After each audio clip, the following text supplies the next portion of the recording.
Hello, YouTube. I am Vince White. I am an employment attorney, and on this channel, we answer publicly posted questions from YouTube users, getting folks the answers they need from an employment attorney.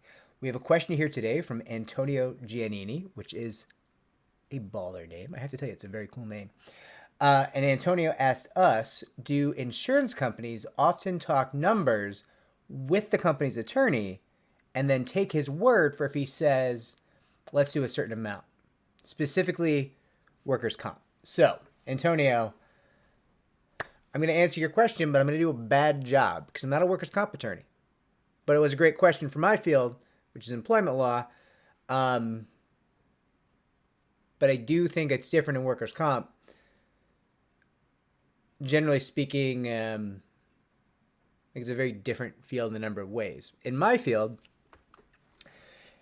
generally, it's fairly rare for an insurance adjuster to be on a case of workplace discrimination, workplace sexual harassment, but it certainly does happen. The reason why it is rare is because workplace discrimination and workplace sexual harassment tend to be intentional acts, right? This is something you choose to do. Can it be done on accident? You can call it an accident. You can make it clear that that's what you're doing on accident. But it's kind of hard to get malice in your heart and then harm someone on the basis of their identity or try to use a power disparity against someone for sexual gratification. These are not things that one says, oops, I accidentally used that power disparity to try and gain sexual gratification. Oops. Probably not, right? Oops, I got caught. That every day, every way. That happens, right? But it is a little bit rarer for insurers to come in and say, hey, we know this was an intentional act, but we're still going to extend coverage, right? Now, they will sometimes because there's certainly policies for companies that know, they have like a known quantity, a known entity. They might say, hey, this CEO, problems. CEO's bad CEO. I mean, amazing CEO makes us the billions, right? But bad guy does bad things. We know this. But we just need to keep him because he makes us the billions. So we're going to go to a really high-end insurer to get this policy that essentially is going to be like for these intentional acts of sexual harassment or workplace discrimination. And let's just say, like hypothetically, you might get a policy like that from, like, say, Lloyd's of London, right? I'm not saying they offer that policy. I'm not saying that's most of those policies that you'll see. But I am saying, hypothetically, if Lloyd's of London offered that policy for, like, really bad CEOs who they know are going to do, like, hate crimes on the regular in the workplace or text dick pics all the time. Like, can't stop. Guy's a genius. Can't stop taking pictures of his dick, right? That human exists. Shaking his hand. Didn't want to. Settled the case. He wanted to shake hands. I don't want to touch you, dude. Don't want to touch you.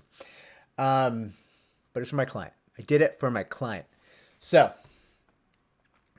Antonio, this answer is going to be kind of worthless to you, again, because it's employment law, not workers' comp. And I'm sorry about that. I just don't know very much about workers' comp. It's not what I do. When an insurer comes in our field, they're often looking for a way to declaim, which means to dump coverage, right? They've collected all this money for the insurance policy all these years, but they're looking for a way out because they don't want to pay. So when you ask me if they take the company's attorney's word, not at all.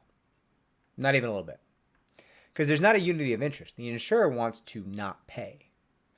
The employer probably wants to pay and make this go away. They want this to be quiet, hush-hush, desperately, right? So the insurer doesn't care about that at all. The insurer's like, you guys are jerks. Just happen to be jerks who pay a monthly fee to us for a policy. So we don't care about paying. And if we can find a way out of honoring this policy, we will. Apologies. I have a cough and cough drop in my mouth. It's just very dry here. It's very dry. Big snowstorm. Very cold. So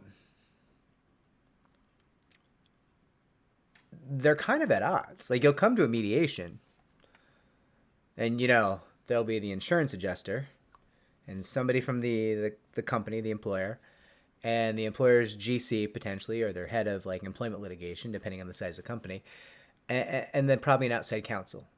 And then occasionally you'll have outside counsel for the company, for the employer, and outside counsel, I've seen this, for the insurance company. That is how little they trust each other. Sometimes they won't even share an attorney, right? And you'll get weird because often in these mediations, you split the parties up. And the mediator will come back and be like, insurance company is taking a no-pay stance. But the employer put $50,000 on the table. Huh? What? What? Right? That's the first reaction. Like, what are you talking about? Isn't the insurance company here to pay for this? And the mediator will be like, no, employer's counsel and I are trying to convince the insurance company to get involved, that they're not going to be able to claim. Not going to be able to walk away from this policy without honoring it. And you'll get these weird little fights where you're going to say, listen, my client's just hypothetically at, we'll call it $200,000 for easy math, right? Employer's at $50,000. I don't care where you find the other $150,000, but we're not taking less than $200,000 on this case. Mediator's going to say, well, I don't know if I'm going to get $150,000 from this insurer. And I say, that's a you problem. I don't care if the insurer pays. I don't care if the employer pays. I don't care if the guy at the deli pays. As long as my client gets money, we're good, right? Mediator says, listen, you're going to have to move eventually, but let me see what I can do. Mediator goes, might be gone for 2 hours. Comes back and is like, big breakthrough here. I got the insurance company to pony up $25,000. Okay. All right. That's better than zero, but where are we at with the $200,000 that I want?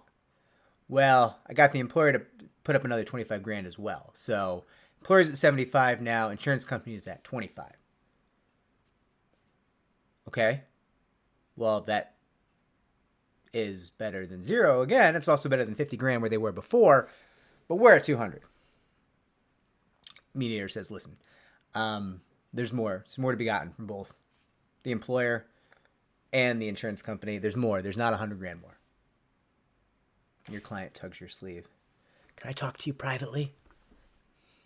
Sure. Mediator, please leave. Mediator's going to say, oh, you can talk in front of me. It's confidential. Say, yeah, of course. We trust you so much. All the trust, all the best trust, all the best confidentiality, right? But maybe just go out and like go far enough that you can't put your ear to the door. Thanks. But I trust you. We trust. So much trust. And then you talk to the client. Client's like, I would take 125. I'm like, shh. Yeah, I know that. You know that. They don't need to know that, right? And I don't know, this is all hypothetical, right? I'm trying to underscore here this interplay between the insurer and the employer, right? They're not aligned generally in this field. I've been in a mediation where the insurer finally decided they weren't going to be able to declaim and told the employer to fire their counsel. The insurer would honor the full policy limits, but get rid of their attorneys. They're not going to pay for their attorneys. They want real attorneys. And the employer was just like, I need it in writing first before I fire my attorney. Like, I want to believe you that you'll honor the policy, but the policy says you'll honor the policy, and here you are not honoring the policy, so I have concerns, right? Which, fair point from the employer. Do I feel bad for the employer? No, but it is weird that they paid for this policy all this time. And now the insurance company is like, you didn't think I was going to pay that, did you? I mean, what kind of asshole would do this stuff? Like, I'm not going to pay for you to be an asshole, right? but that's, what the employer thought they were paying for in many of these cases. So I'm just trying to give you the sense of like how little trust there is between the insurance company and the employer in an employment litigation, workplace discrimination, workplace sexual harassment. Now, obviously, the goal in all of this is to drive that wedge, divide and conquer, create fear, get somebody to panic. Because as the insurance company beats up the employer might be like, wait. You'll give me 75 today, but not a penny ever again if we have to litigate? What do you mean? Well, they're only going to take 200. I can get 75 from you today, or you're gone, you're out. I have to litigate with you to make you honor this policy. I feel like you're pushing me to give them 125 because they want 200. And you're going to only give them 75, but only today. Right? What have we created here? Multiple fronts. We've created multiple fronts. We're no longer the prime antagonist. We're the problem everyone showed up to solve, and now we have new antagonists. We have new people engaged in harming the employer, and we're just sitting here like, it could all be over. We're your lifeline. My client has graciously agreed to accept the very reasonable sum of $200,000 with, some disagreements about whether we're going to have non-disparagement in there, and maybe we don't necessarily agree to confidentiality, all these things. And the employer's now like, I could be better off just paying $125 today. What if I lose this and I lose big for $1 million and this insurance company doesn't pay me a dime and I litigate with them for 5 years to try to get that money, try to force them to honor the policy and get that money, and I might not even win.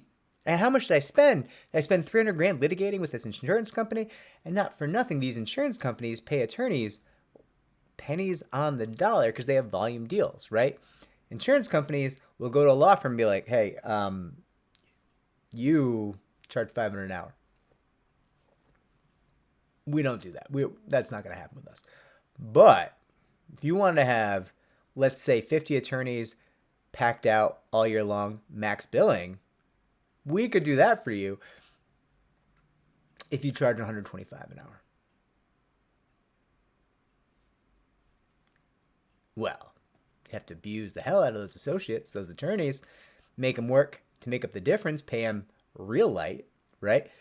Which is the inherent nature of insurance defense. Insurance defense exists on the backs of attorneys, right? Like they abuse insurance defense attorneys with salaries that do not match the hours they pull specifically to make these $125 an hour or whatever it is, whatever the reduced rate is for the insurance company, to make it work, to make the firm profitable on the backs of these attorneys who, pull ungodly hours. Massive billing, and at the end of the year, after their massive billing for the year, they get a bonus, and the bonus, like, I've had these conversations with insurance defense attorneys where I'm like, you could make more working 2 bartending jobs and work fewer hours and probably be happier.